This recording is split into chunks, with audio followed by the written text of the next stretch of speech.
જય સ્વામિનારાયણ। શ્રી સ્વામિનારાયણ વિદ્યાસાગર સ્કૂલના ઓનલાઈન શિક્ષણમાં આપ સૌનું હાર્દિક સ્વાગત કરું છું। વિદ્યાર્થી મિત્રો, આપણે ભૂગોળની અંદર ત્રીજા પાઠની વાત કરતા હતા। ત્રીજા પાઠની અંદર આપણે જોયું હતું માનવીની પ્રાથમિક અને દ્વિતીય પ્રવૃત્તિ। માનવી કોઈને કોઈ आर्थिक प्रवृत्ति साथे जोड़ायेलो होय छे। आर्थिक प्रवृत्ति एटले एमनी पण आपणे वात करी के मानवी कामना बदलामां जे वेतन मेळवे छे एमने आर्थिक प्रवृत्ति कहेवाय छे। तो मानवीनी आर्थिक प्रवृत्तिना 5 प्रकारो आपणे जोया।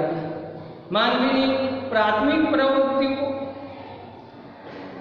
मानवीनी द्वितीय प्रवृत्तिओ, मानवीनी तृतीय प्रवृत्तिओ, मानवीनी चतुर्थ प्रवृत्तिओ अने मानवीनी पंचम प्रवृत्तिओ।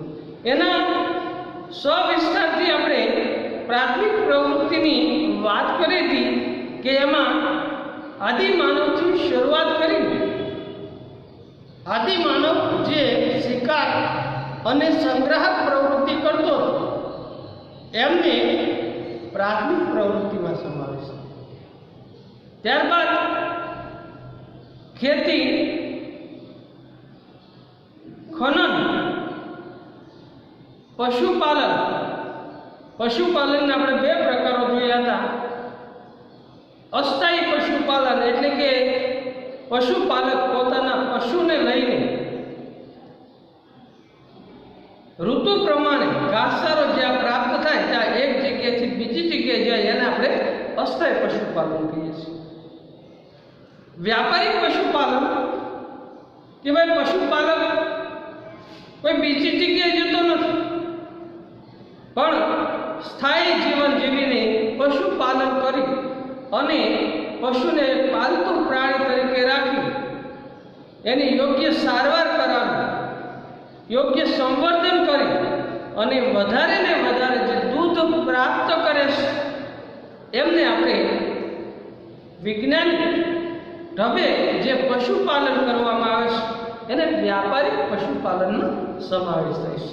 तो आ बधी वात आपणे प्राथमिक प्रवृत्तिनी करी हती। आजे विद्यार्थी मित्रों आपणे द्वितीय प्रवृत्तिनी वात करवानी छे। तो द्वितीय प्रवृत्ति एटले तमाम प्रकारना उद्योगोनो समावेश द्वितीय प्रवृत्तिनी अंदर थाय छे। नानी टाकड़ीथी मांडीने मोटा प्लेन सुधी जे तमाम उद्योगोनो विकास थयो छे तेमने आपणे द्वितीय प्रवृत्ति में समावेश करीए छीए। प्राथमिक प्रवृत्ति ए कुदरत पर आधारित भौगोलिक जे खेतीना पाको जंगल पैदाशो एकठी करवी ए बधा प्राथमिक प्रवृत्ति में समावेश थाय छे। पण आ काचा मालनुं पाका माल में जे रूपांतर करवामां आवे छे तो एमने विद्यार्थी मित्रों आपणे द्वितीय प्रवृत्ति कहीए छीए।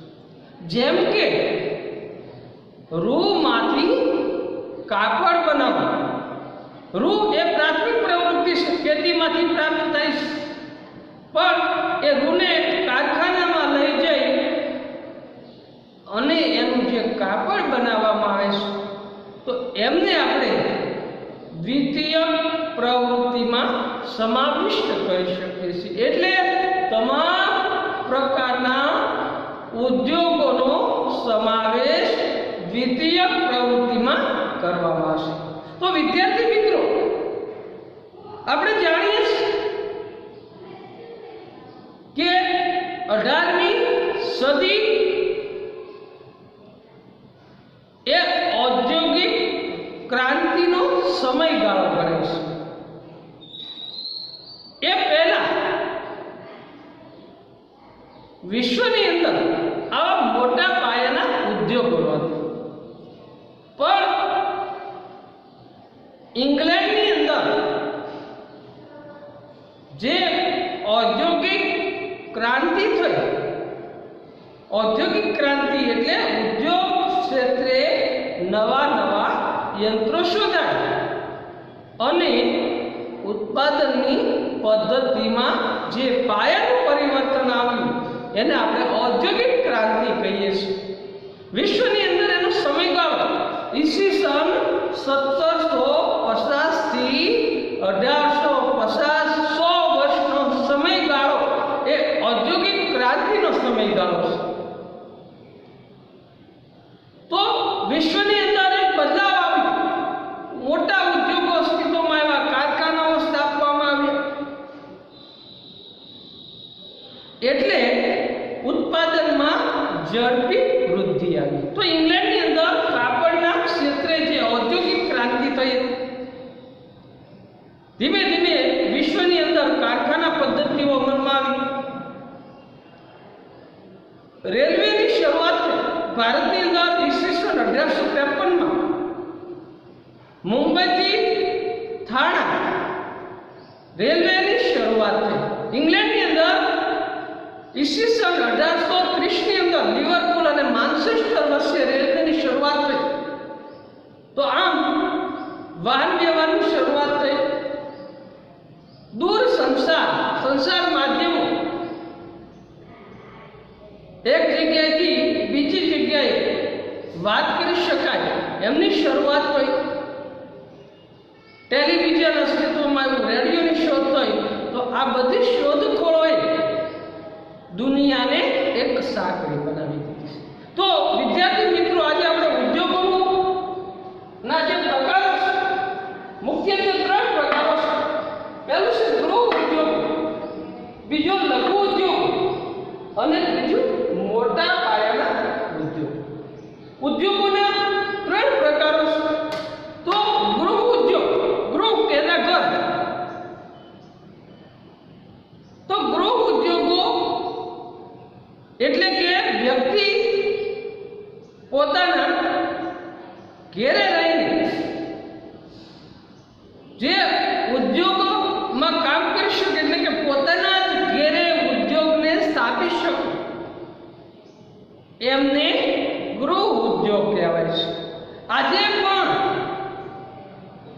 આપણા ઘેરે નાના પાયાના જે ઉદ્યોગો છે, જેમ કે પાપડ બનાવવા, અથાણું બનાવવું, અગરબત્તી બનાવવું, કાકરા બનાવવા, તો આ નાના પાયા ઘેરે રહીને પણ એ બનાવીને વેચાણ કરી શકાય છે, એટલે એને ગૃહ ઉદ્યોગ કહેવામાં આવે છે.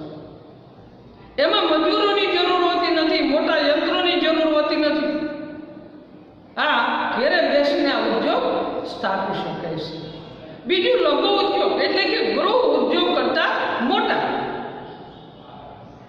અને મોટા ઉદ્યોગ કરતા નાના, કે મર્યાદિત યંત્રો હોય, અમુક ટકા મજૂરો કામ કરતા હોય, તો આવા ઉદ્યોગોને લઘુ ઉદ્યોગની અંદર સમાવેશ કરવામાં આવ્યો છે. ત્રીજું છે મોટા પાયાના ઉદ્યોગ, જેમ કે જમશેદપુરમાં આવેલો લોખંડ પોલાદનો ઉદ્યોગ. તો મોટા પાયાના ઉદ્યોગની અંદર વધારે મજૂરોની જરૂર પડે છે, મોટા ભારે યંત્રોની જરૂર પડે છે, અને મોટા પાયા પર આ ઉદ્યોગો સ્થાપિત કરવામાં આવેલા હોય છે. તો જોઈએ વિદ્યાર્થી મિત્રો, ગૃહ ઉદ્યોગ, કુટીર ઉદ્યોગ. ગૃહ ઉદ્યોગ એ ઔદ્યોગિક ઉત્પાદનનું સૌથી નાનું સ્વરૂપ છે. હાથ કારીગર કે શિલ્પકાર પોતાના કુટુંબના સભ્યોની મદદથી સ્થાનિક કાચા માલ વડે સામાન્ય સાધનોના ઉપયોગ દ્વારા પોતાના ઘરમાં જ ચીજવસ્તુનું નિર્માણ કરે છે. અહીં ઉત્પાદન કાર્ય ખૂબ જ મર્યાદિત હોય છે. ઉત્પાદિત વસ્તુનું વેચાણ સ્થાનિક બજારમાં કરવામાં આવે છે. કુંભાર, લુહાર, ઓશી વગેરે પરંપરાગત ગૃહ ઉદ્યોગ સ્વરૂપે ચીજવસ્તુ બનાવે છે. એશિયા અને આફ્રિકાના દેશોમાં આજે પણ આવા ગૃહ ઉદ્યોગ દ્વારા ચીજવસ્તુનું ઉત્પાદન થાય છે. તેમાંથી કેટલીક ચીજવસ્તુઓની માંગ વિકસિત દેશોમાં વધુ છે. મૂડી અને પરિવહન ગૃહ ઉદ્યોગને નોંધપાત્ર અસર કરતા નથી. આપણે જોઈએ કે જાજી મૂડી આ ઉદ્યોગમાં જોતી નથી કે પરિવહનના સાધનોની પણ આ ગૃહ ઉદ્યોગની અંદર જરૂર રહેતી નથી. કપડાં, ચટાઈઓ, વાસણો, ફર્નિચર, નાની મૂર્તિઓ, પથ્થરની ચીજો, માટીના વાસણો, ચામડામાંથી બનાવેલી ચીજો, બૂટ, ચપ્પલ, સોનાના કે તાંબાના ઘરેણાં, વાંસમાંથી બનાવેલી ચીજો જેમ કે ટોપલી બનાવવી તો એ વાંસમાંથી બનાવવામાં આવશે. જંગલોની અંદર રહેતા લોકો આ કુટીર ઉદ્યોગ જેને ગૃહ ઉદ્યોગ અથવા કુટીર ઉદ્યોગ કહેવામાં આવશે તો એ વાંસમાંથી ઘણી બધી વસ્તુ બનાવતા હોય છે તો એ ગૃહ ઉદ્યોગ દ્વારા તૈયાર થાય છે. તો વિદ્યાર્થી મિત્રો આ પહેલું પ્રકાર અથવા વર્ગીકરણ છે ગૃહ ઉદ્યોગ અથવા કુટીર ઉદ્યોગ. બીજું છે લઘુ ઉદ્યોગ. આ પ્રકારના ઉદ્યોગોમાં શક્તિ સંચાલનના આધુનિક યંત્રો અને કૌશલ્ય ધરાવતા કારીગરોની મદદ લેવામાં આવે છે. આ ઉદ્યોગો માટે જરૂરી કાચો માલ સ્થાનિક બજારમાંથી ઉપલબ્ધ થતો ન હોય તો દૂરથી પણ મંગાવવામાં આવશે. આપણે ગૃહ ઉદ્યોગમાં જોયું કે કાચો માલ પણ ઘેરે જ પ્રાપ્ત થાય છે અને પાકો માલ બનાવીને આજુબાજુના વિતરણ કરવામાં આવે છે, વેચાણ કરવામાં આવે છે.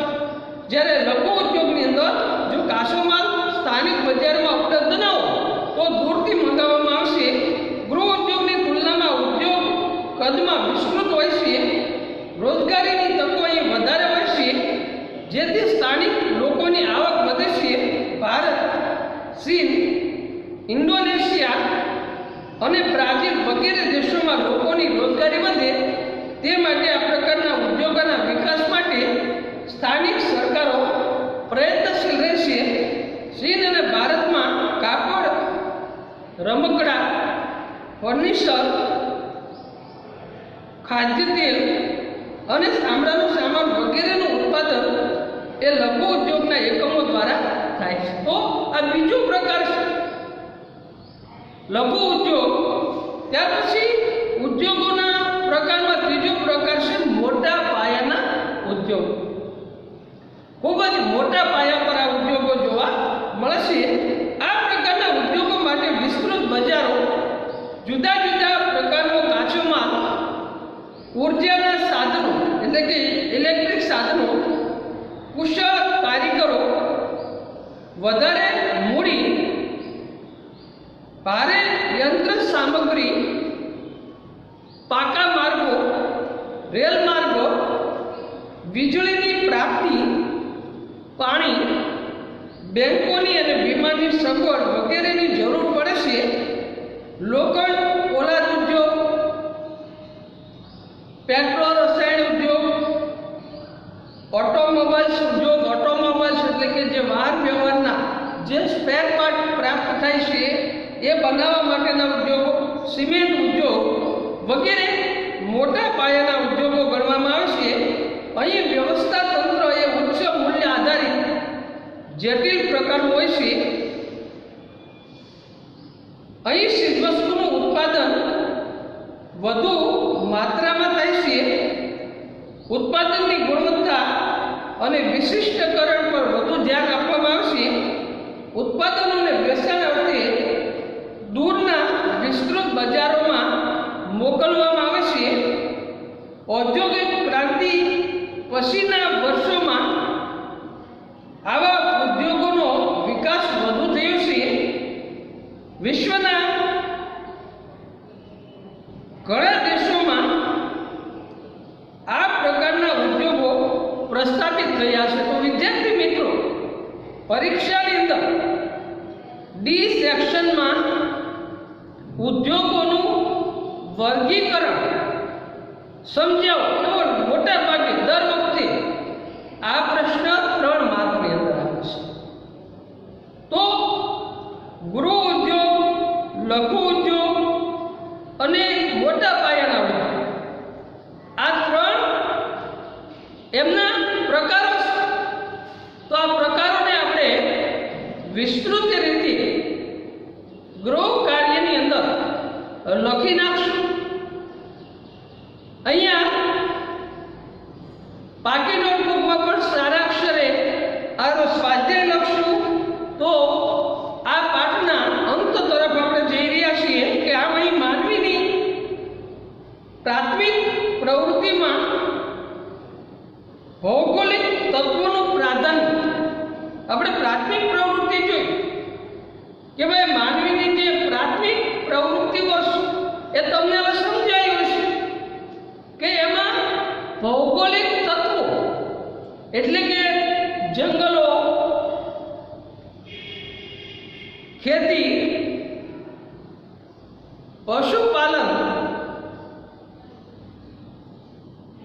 ખનન, ખોદકામ, આ બધા દ્વારા માનવી પ્રાથમિક પ્રવૃત્તિ સાથે જોડાયેલ છે. જ્યારે દ્વિતીય પ્રવૃત્તિઓની અંદર માનવ નિર્મિત બાબતોનું મહત્વ જોવા મળે છે. માનવ નિર્મિત એટલે કે માનવી દ્વારા જેનું સર્જન કરવામાં આવ્યું છે, જે બનાવવામાં આવ્યું છે, એમનો ઉપયોગ કરીને માનવી દ્વિતીય પ્રવૃત્તિ સાથે જોડાયેલો છે. પ્રાથમિક પ્રવૃત્તિ કુદરત પર આધારિત છે, જ્યારે દ્વિતીય પ્રવૃત્તિ કાચા માલમાંથી પાકા માલનું રૂપાંતર થાય છે. એટલે એ માનવ નિર્મિત છે. આપણે ઔદ્યોગિક ક્રાંતિની આમાં વાત કરી કે ભાઈ ઉદ્યોગ ક્ષેત્રે નવા યંત્રો શોધાય, તો નવી શોધખોળો 18મી સદી એ નવી શોધખોળોનો યુગ હતો. નવી શોધખોળો એમાં થતી હતી. ઇટાલીના માર્કોનીએ રેડિયોની શોધ કરી. ઇંગ્લેન્ડની અંદર જ્હોન એલ બેયર એમણે ટેલિવિઝનની શોધ કરી. રાઈટ બંધુઓએ પ્લેનની શોધ કરી. તો આવી જે નવી શોધખોળો 1850માં ગ્રેહામ બેલે ટેલિફોનની શોધ કરી. તો આ બધી શોધખોળો દ્વારા ઔદ્યોગિક ક્રાંતિ અસ્તિત્વમાં આવી અને ઉદ્યોગોનો વિકાસ. આજે આપણે એવું કહીએ છીએ કે વિશ્વ સાંકડું બન્યું છે, નાનું બની ગયું છે, પણ જમીન વિસ્તાર ઘટ્યો નથી. પણ પરિવહનના જે સાધનો અસ્તિત્વમાં આવ્યા, સંદેશા વ્યવહારના સાધનો જે અસ્તિત્વમાં આવ્યા, વિશ્વના કોઈ પણ ખૂણામાં રહેતા આપણા સ્વજનો સાથે આજે આપણે વાત કરી શકીએ છીએ. વિડીયો કોલિંગ દ્વારા સામસામે બેસીને વાત કરી શકીએ. વિદ્યાર્થી મિત્રો, આજે આપણે જે ઓનલાઈન શિક્ષણ પ્રાપ્ત કરી શકીએ છીએ કે કોરોના જેવી મહામારી હોવાને કારણે સ્કૂલે જઈ શકતા નથી, તો આપણે ઘેરે બેસીને પણ જે અભ્યાસ કરી શકીએ છીએ. એ આ શોધખોળ, જે સંશોધનો રહ્યા, નવી શોધો થયો, એને આભારી છે. તો આમ દ્વિતીય પ્રવૃત્તિ એ માનવ નિર્મિત પ્રવૃત્તિ છે. માનવ દ્વારા નવું સર્જન કરીને આ પ્રવૃત્તિ સાથે આજે વિશ્વના ઘણા બધા લોકો જોડાયા છે. ભારત પણ કૃષિ પ્રધાન દેશ ગણાતો આજે પણ ગણાય છે, પણ ધીમે ધીમે ઉદ્યોગો સ્થાપીને 1990માં જે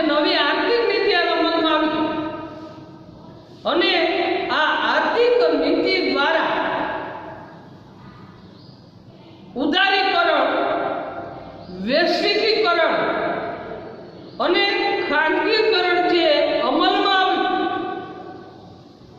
એના દ્વારા ઉદ્યોગોની અંદર જે ઉદારતા આપવામાં આવી, ઉદાર નીતિ દાખવવામાં આવી, ઉદ્યોગો સ્થાપવાની છૂટછાટ આપવામાં આવી, ખાનગીકરણ અસ્તિત્વમાં આવ્યું અને એટલે આજે ભારત પણ ઉદ્યોગ ક્ષેત્રે હરણફાળ બની રહ્યું છે. આજે આપણે વિકસિત બની રહ્યા છીએ. આપણે જોઈએ કે વિકસિત અને વિકાસશીલ, તો વિકાસશીલ દેશમાંથી વિકસિત દેશ તરફ આપણે આગળ વધી રહ્યા છીએ. એમની પાછળ આ વિત્તીય પ્રવૃત્તિ જવાબદાર છે. ઉદ્યોગોનો થયેલો વધારો એટલે લોકોને ઉદ્યોગોમાંથી રોજગારી પ્રાપ્ત થાય છે, લોકોનું જીવન ધોરણ ઊંચું આવ્યું છે, આગળ વધ્યું છે, એટલે આપણે આગળ વધી રહ્યા છીએ. તો વિદ્યાર્થી મિત્રો, ત્યાર પછીનો હવે જે પાઠની આપણે વાત કરવાની છે, તૃતીય પ્રવૃત્તિઓ અને ચતુર્થક પ્રવૃત્તિ, કેમ કે આર્થિક પ્રવૃત્તિના 5 પ્રકારો છે. તો તૃતીય પ્રવૃત્તિની અંદર તમામ પ્રકારની સેવાઓનો સમાવેશ થાય છે. ડોક્ટર હોય, વકીલ હોય, શિક્ષક હોય, પ્લમ્બર, એન્જિનિયર, આ તમામ લોકો જે કામના બદલામાં વેતન પ્રાપ્ત કરે છે એમનો સમાવેશ તૃતીય પ્રવૃત્તિની અંદર થાય છે. લોકો સેવા આપે છે અને બદલામાં તે વેતન પ્રાપ્ત કરે છે. તો પ્રાથમિક પ્રવૃત્તિની વાત કરી, દ્વિતીય પ્રવૃત્તિઓની વાત કરી અને તૃતીય, ચતુર્થ અને પંચમ પ્રવૃત્તિ, ચતુર્થ પ્રવૃત્તિની અંદર માનવીની વિશિષ્ટ પ્રકારની જે સેવાઓ છે, એટલે કે માનવી જે નવા નવા સંશોધનો કરે છે, કોઈ નવી શોધખોળ કરે છે, તો એમને ચતુર્થ પ્રવૃત્તિની અંદર સમાવેશ કરવામાં આવે છે. વિદ્યાર્થી મિત્રો, જેમ કે કોમ્પ્યુટરની શોધ કરવી, તો કોમ્પ્યુટરની શોધ કરનાર, તો એમનો સમાવેશ આપણે ચતુર્થ પ્રવૃત્તિની અંદર કરી શકીએ છીએ. પંચમ પ્રવૃત્તિની અંદર વિશિષ્ટ પ્રકારની સેવાઓનો સમાવેશ કરવામાં આવશે. તો આ રીતે પ્રાથમિક પ્રવૃત્તિ, દ્વિતીય, તૃતીય, ચતુર્થ અને પંચમ પ્રવૃત્તિઓ છે. આ 5 પ્રવૃત્તિ આપણે ભૂગોળ વિષયની અંદર વ્યવસ્થિત રીતે, સારી રીતે એનો અભ્યાસ કરવાનો હોય છે. તો વિદ્યાર્થી મિત્રો, તૃતીય, ચતુર્થ પ્રવૃત્તિ છે એ ચોથા પાઠની અંદર એમની શરૂઆત થાય છે. ત્રીજા પાઠમાં આપણે 2 પ્રવૃત્તિનો અભ્યાસ કર્યો, માનવીની પ્રાથમિક પ્રવૃત્તિ અને દ્વિતીય પ્રવૃત્તિ. એમાં આપણે પશુપાલન, વ્યાપારિક પશુપાલન, ઉદ્યોગના પ્રકારો, ઉદ્યોગોનું વર્ગીકરણ, શિકાર અને સંગ્રહ પ્રવૃત્તિ, તો આ બધા મહત્વના મુદ્દાઓ વિશે વાત કરી. આપણે માનવીની તૃતીય અને ચતુર્થ પ્રવૃત્તિઓ એમની વાત હવે પછીના પીડીએફની અંદર જ્યારે મળશું ત્યારે તૃતીય અને ચતુર્થ પ્રવૃત્તિની વાત કરશું. પણ આ ત્રીજો પાઠ એ આજે આપણે પૂરો કર્યો એટલે એમનો સ્વાધ્યાય પાકી નોટબુકમાં સારી રીતે લખી નાખશું. તો વિદ્યાર્થી મિત્રો, અસ્તુ, જય સ્વામિનારાયણ.